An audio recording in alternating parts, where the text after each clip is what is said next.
नमस्कार मित्रांनो, लक्ष्मीच्या पावलांनी या मालिकेच्या आजच्या रिव्ह्यूमध्ये आपण ऐकत आहोत. सरोज खूप जास्त घाबरलेली असते. तिला असं वाटत असतं जर ह्या कलाने ह्या सगळ्या गोष्टी आता इथे अद्वैतला सांगितल्या तर अद्वैत माझ्याबद्दल चुकीचा विचार करेल आणि त्यानं असं काहीच सांगता कामा नये किंवा त्याच्या कुठल्याच गोष्टी कानावर पडता कामा नयेत म्हणून तिचे प्रयत्न सुरू असतात. त्यामुळेच ती इथे अद्वैतला बोलत असते, अद्वैत तुला कोणी जरी काही जरी सांगितलं तरी तू अगोदर माझ्याशी येऊन बोलशील, बाहेरच्या लोकांवरती विश्वास ठेवणार नाहीस. आता कलाने आजोबांना सांगितलेलं काम मात्र इथे आबा बरोबर करत असतात. त्यांनी सरोजला फोन करून देवी अंबाबाईच्या मंदिरामध्ये तू थोरली सून आहेस, कला सगळं करते, मग आज तू सुद्धा तिथे जाऊन उपवास दानधर्म काहीतरी कर. त्यावर सरोज मनामध्ये विचार करते, मी जर तिकडे गेले तर ही मुलगी इकडे काही करू शकते आणि त्याचबरोबर मला त्या गोष्टी अजिबातच नको आहेत, हे सगळं काही ती बोलत असते. आणि तेव्हाच मात्र आता इथे आई काय झालं ग, सगळं काही ठीक आहे ना. तेव्हा आता सरोज म्हणत असते, आबा हॅलो हॅलो करून दोघांचा सुद्धा आवाज एकमेकांना येईनासाच होत असतो.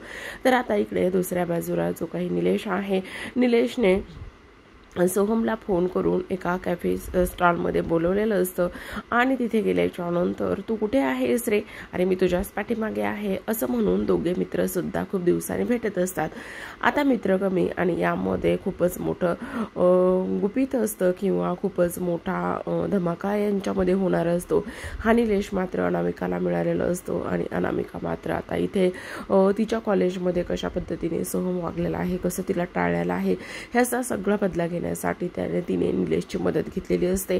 निलेशला पैसा पाहिजे असतो तर अनामिकाला इथे जो सोहम आहे त्याला बर्बाद करायचं असतं. त्याने केलेल्या ज्या गोष्टी आहेत त्याबद्दल चांगलाच धडा शिकवायचा असतो. आता निलेश म्हणत असतो, तू कसा आहेस, अरे काय ठीक आहे, अरे ठीक, तुझं लग्न झालंय आणि फक्त तू ठीक आहे म्हणत आहेस, बस एवढंच, काय चाललंय, तू माझ्यासोबत मनमोकळं करू शकतोस भावा. त्यावर आता सोहम म्हणत असतो, हो मला माहिती रे. आणि त्यावर काजल काही प्रॉब्लेम आहे का, काजल तुला कसं माहिती, अरे तुम्ही एवढं मोठं प्रस्थ आहात आणि तुमच्या ह्या अशा गोष्टी झाकल्या जातात का, नाही बोलू शकतोस माझ्याशी तू कधीही आणि काहीही, काय झाले बोल, तू आनंदी नाही आहेस का अनामिकासोबत, अरे तसं नाही आहे रे, तुला एक गोष्ट सांगू का, माझं काजलवर प्रचंड प्रेम होतं पण तिनं लग्नाआधी मला स्पष्टपणे नकार दिला होता आणि आता लग्न झाल्याच्या नंतर तिला त्या प्रेमाची जाणीव झाली आहे आणि मी आता अनामिकासोबत वेळ घालवतोय पण मी तिला पाहिजे तेवढं समजून घेत नाही. आणि त्यासोबतच सर्वात महत्त्वाचं म्हणजेच की आता आमच्या नात्यामध्ये खूप जास्त तणाव आहे. आता निलेश त्याला थोडीशी ड्रिंक ऑफर करत असतो. तो म्हणत असतो, घे नक्कीच तुला बरं वाटेल. त्यावर तो म्हणत असतो, नाही मी घेत नाही.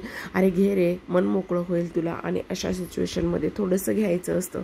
त्यावर आता सोहम हातामध्ये घेतलेला ग्लास तसाच खाली ठेवतो आणि म्हणत असतो, नाही नको, आणि मी घेतली तरी फक्त घरी दादाबरोबरच घेतो, चल मी निघतो आता, मला उशीर होतोय.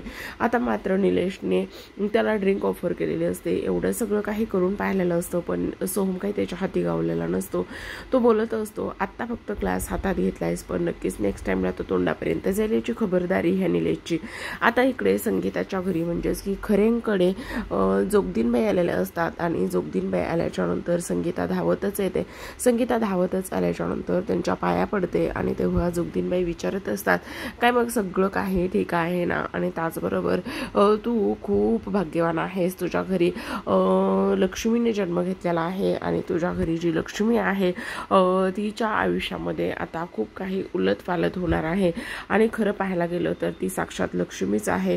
तेव्हा संगीता तिच्यासमोर हात जोडते, तिला जोगवा देते आणि म्हणत असते, हो माझ्या घरी लक्ष्मी जन्माला आलेली आहे, माझी कलाच्या रूपाने माझ्या घरामध्ये खरंच लक्ष्मीचाच वास आहे. ह्या सगळ्या गोष्टी आता इथे संगीता जी आहे, संगीता इथे बोलत असते. पण आता सर्वात महत्त्वाचं म्हणजेच प्रेक्षकांनो, जेव्हा ह्या सर्व गोष्टी ती इथे बोलते तर आता इकडे दुसऱ्या बाजूला आपली कला जी आहे ती कला इथे मंदिरामध्ये जाऊन पोहोचलेली असते आणि कला मंदिरामध्ये जाऊन पोहोचल्याच्या नंतर मात्र आता इथे तिच्या पाठीमागं सरोजसुद्धा जाऊन पोहोचलेली असते.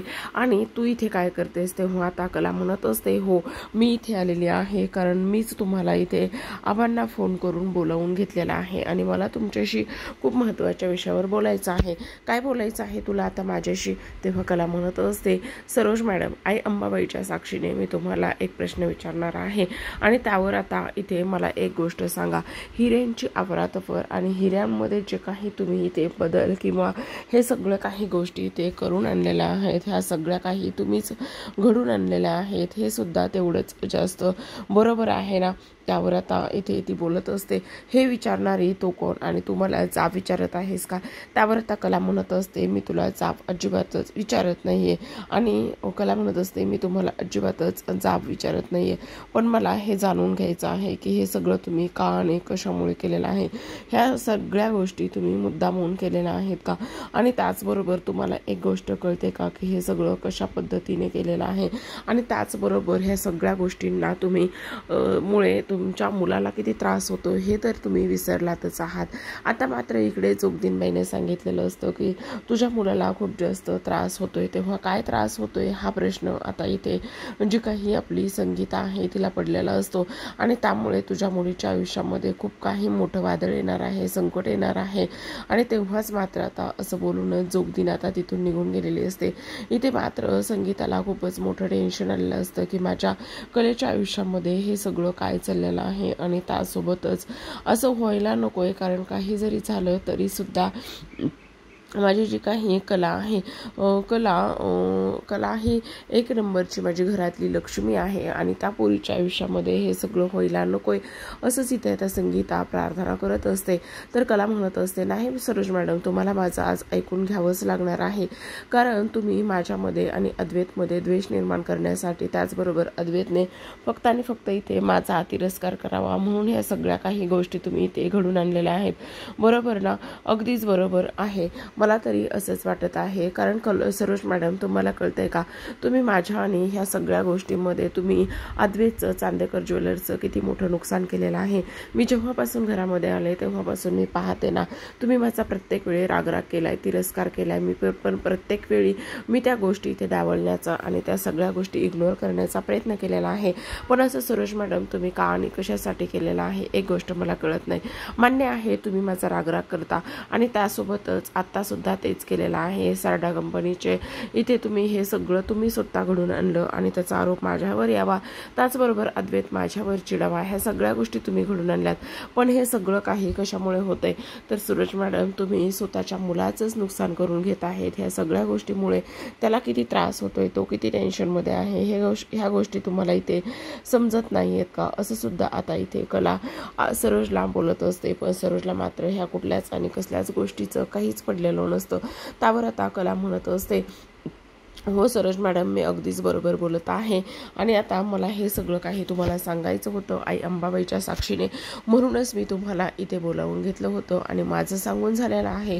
पण इथून पुढे तुम्ही असं काहीच करू नका, कारण सगळ्यात जास्त नुकसान मात्र इथे तुमच्या मुलाचं होत आहे. असं सुद्धा आता इथे जी काही आपली सरोज आहे, सरोज हे सगळं काही इथे बोलताना सुद्धा प्रेक्षकांनो आपल्याला इथे पाहायला दिसत आहे.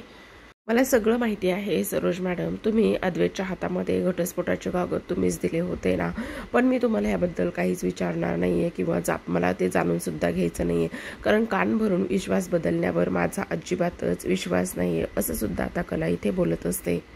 पण त्याने कानावर विश्वास न ठेवता त्याच्या हृदयावर विश्वास ठेवायला पाहिजे. आणि सरोज मॅडम, मला चांगलं माहिती आहे तुम्हाला तुमच्या मुलावर किती विश्वास आहे आणि तुमच्या मुलाचा तुमच्यावर किती विश्वास आहे आई म्हणून.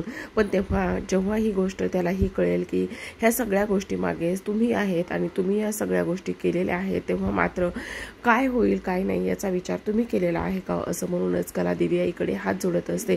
तर आता प्रेक्षकांनो पुढील भाग ऐकूयात. पुढील भागामध्ये आता सरोजने कलाला हाताला धरूनच दाराशी आणलेलं त्या सगळेजणच विचारत असतात, काय झालंय तिला असा हात धरून तू का बरं घेऊन आलेली आहेस. त्यावर सरोज म्हणत असते, हो सांगते ना, असं म्हणूनच कलाला ती म्हणत असते, तुला चांदेकरांची आदर्श सून आणि माझ्या मुलाच्या आयुष्यामध्ये त्याला साथ निभावणारी हे सगळ्या गोष्टी जर निभावता आल्या तरच तू ह्या घरामध्ये टिकून राहशील. आहे तुला हे मंजूर आणि नाहीच ह्यामध्ये तू पास झालीस तर आयुष्यभरासाठी तुला चांदेकरांसोबत असलेले संबंध सोडावे लागतील. आहे का तुला मान्य. त्यावर आता कला म्हणत असते, हो तुम्ही सांगितलेल्या सगळ्या अटी मला मान्य आहेत आणि त्याचबरोबर आत्तापर्यंत तर खूप काही परीक्षा दिलेल्या आहेत, आत्तापर्यंत खूप काही गोष्टी केलेल्या आहेत, आता हे सुद्धा करून पाहण्याची माझी पूर्णतः तयारी आहे.